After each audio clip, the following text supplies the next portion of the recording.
बिस्मिल्लाहिर्रहमानिर्रहीम। एक ज़रूरी पैगाम के साथ कि आज के दौर में फ़ाइनेंशियल एजुकेशन जो राइट एजुकेशन हो। बहुत सारे लोग एमबीए करके या बैचलर करके बीबीए करके निकल रहे हैं इंस्टीट्यूट से, लेकिन फाइनेंशियली इंडस्ट्री कैसे चलती है, फाइनेंशियली दुनिया कैसे चलती है वो हमें नहीं पता। किसी को वो लड़कों को नहीं पता। फाइनेंशियल एडवाइज़र लगे हुए लोग, लेकिन उन्हें नहीं पता। तो हो क्या रहा है कि हम लोग जो ध्यान देते हैं सिर्फ़ फ़ोकस होता है कि हमारे बैंक में पैसे हों। हम ये नहीं देखते हम एसेट्स क्या बना रहे हैं। आज के दौर में फाइनेंशियल एजुकेशन देना बच्चों को बहुत ज़रूरी है। फाइनेंशियल एजुकेशन में क्या है कि कभी भी पैसे अपने पैसों के अंदर ना सेव करें। आपके पास जो भी पैसा है, कभी उसको पैसों में ना सेव करें। बेहतर है आप गोल्ड के कॉइन्स के बारे में बच्चों को बताएँ कि पैसे को सेव कैसे किया जाता है। हम लोग 25-25 साल के हो जाते हैं, ऐज कहाँ से कहाँ चली जाती है, हमें इतना नहीं पता होता कि पैसे की सेविंग कैसे करनी होती है। ताकि वो कंपाउंड होते रहें, उसमें कंपाउंडिंग असर आता रहे। फ़र्ज़ किया आपने पैसे को सेव करना है, आपके पास कुछ पैसे हैं, तो आप उसको इन्वेस्ट कैसे करेंगे? आप उसको बेहतर उसका अंदाज़ होता है कि बच्चों को बताया जाए कि आप सिल्वर कॉइन्स ले सकते हैं। आप उस पैसे को रुपए में ना सेव करें, आप उसके सिल्वर कॉइन ले लें, आप उसके अगर ज़्यादा हो गए तो उसके कोई गोल्ड छोटा-सा कॉइन ले लें, गोल्ड का प्योर 24 कैरेट का जो होता है। इससे क्या होएगा बच्चे की फाइनेंशियल एजुकेशन शुरू हो जाएगी, जो छोटी ही उम्र में शुरू हो जाएगी। इसके साथ-साथ आप बच्चे को बताएँ कि जी इन्वेस्टमेंट क्या होती है? फाइनेंशियल इन्वेस्टमेंट क्या होती है? लाइक आप स्टॉक में कैसे इन्वेस्ट करते हैं? आप उसके बिटकॉइन हो गया, इसमें क्या किस तरह से चलते हैं? मैं ये नहीं कह रहा कि आप सारी इसमें इन्वेस्टमेंट कर दें, ऑब्वियसली रिस्की होता है। लेकिन एक छोटी-सी अमाउंट दे के उसको गाइड किया जा सकता है कि आप देखो कैसे ट्रांज़ैक्शन होती है, कैसे आप उसमें अपना अकाउंट बनाते हैं और कैसे इन्वेस्ट करते हैं। और जब आपने मार्केट से बाहर आना है, कैसे आना है? आपने चार्ट को उसके जो ग्राफ होता है उसको पढ़ना होता है, वो कैसे पढ़ना होता है? आपने किन चीज़ों पे किन फैक्टर होते हैं जब मार्केट ऊपर चली जाती है, कौन से फैक्टर होते हैं मार्केट नीचे गिर जाती है?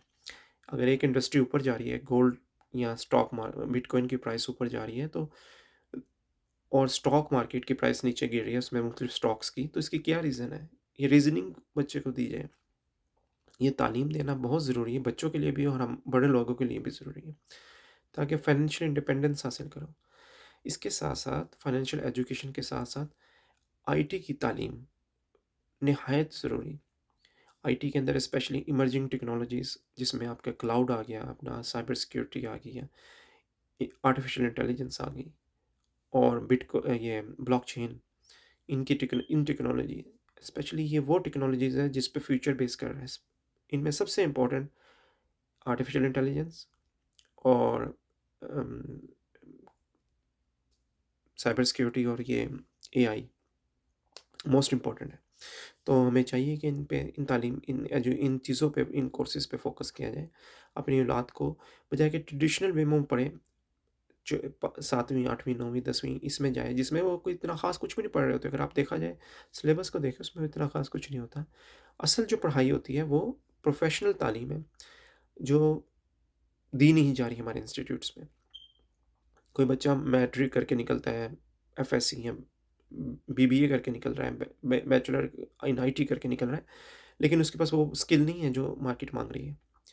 अ, अगर क्लाउड की तालीम, एजुकेशन का देखा जाए क्लाउड में आप कैसे चीज़ें डेवलप करते हैं, स्ट्रक्चर को कैसे खड़ा करते हैं, ये हमें नहीं पता। हमारे स तो बेहतर है कि इसके लिए वो सीखा जाए। और आजकल अगर आपके पास नहीं रिसोर्सेज़ तो यूट्यूब पे बहुत सारे रिसोर्सेज़ पड़े हैं, सिर्फ़ ढूँढने की ज़रूरत होती है। बहुत सारे लोग पाकिस्तान के अंदर एआई को पढ़ा रहे हैं, फ्री ऑफ कॉस्ट। कम से कम अगर आप नहीं आपके पास पैसे वो फ्री कोर्सेज़ को कंज़्यूम करें, लेकिन कुछ करें। हम मुसलमानों की सबसे बड़ी वजह पीछे रहने की यही है कि हमारे पास स्किल्स नहीं है। हम स्किल्स पे ज़ोर नहीं दे रहे और हम अपनी जो पैसा है उसको इन्वेस्ट नहीं सही तरह कर पा रहे। हम लोगों को पता ही नहीं कि इन्वेस्ट कैसे करते हैं।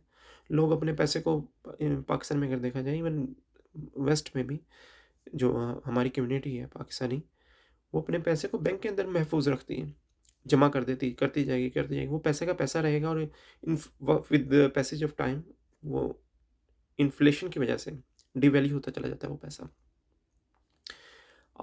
मतलब आज जो 5,000 या 1,000 रुपए की कीमत है, अगले 2 साल बाद तो उसकी कीमत नहीं रहनी। आप उससे जो आज चीज़ें खरीद सकते हैं, 2 साल बाद वो चीज़ें नहीं खरीद सकेंगे। तो बेहतर है कि इन चीज़ों पे गौर किया जाए। हमसे बेहतर इंडिया है, जिसके जितने भी स्टूडेंट्स हैं, बड़े वेल ट्रेन्ड होते हैं और बहुत उनके पास स्किल्स है, नॉलेज है और वो स्किल्स वही गेन कर रहे हैं जो इंडस्ट्री को रिक्वायर है। फिर दूसरा, फाइनेंशियल एजुकेशन उनकी बहुत ज़्यादा होती है। हमें तो पता ही नहीं चलता कि स्टॉक में उनके छोटे-छोटे बच्चे स्टॉक मार्केट में इन्वेस्ट कर रहे हैं और मतलब उन्हें पता है कि किस मार्केट कै फाइनेंशियल मार्केट कैसे मूव करती है। तो ये तालीम का देना बच्चों को बहुत ज़रूरी है और तभी हम दुनिया में मीट कर सकते हैं। वरना अगर स्किल्स है, आपके पास दौलत नहीं है, आप पीछे रह जाइए। या आप कमा भी रहे हैं दौलत, लेकिन आप उसको सही तरह यूटिलाइज़ नहीं कर पा रहे कि वो कंपाउंड हो सके, तो आप पीछे रह जाइए। आज के दौर में आप स्किल्स भी हो, दौलत भी कमाएँ और सही आपके पास नॉलेज होना चाहिए फाइनेंस का, ताकि आप आगे बढ़ सकें और ये चीज़ें आपके पास हो और अल्लाह की राह में फिर आप खर्च करें, जिससे ऑटोमैटिकली आप अल्लाह ताला की ब्लेसिंग फ़ज़ल आता है और इंसान की जो दौलत है, उसमें बरकत आती है। और ये चीज़ पसंद भी की गई बहुत ज़्यादा अल्लाह के यहाँ और हज़ूर पाक सल्लल्लाहु अलैहि वसल्लम के यहाँ। जज़ाकल्लाह खैर। अस्सलाम वालेकुम।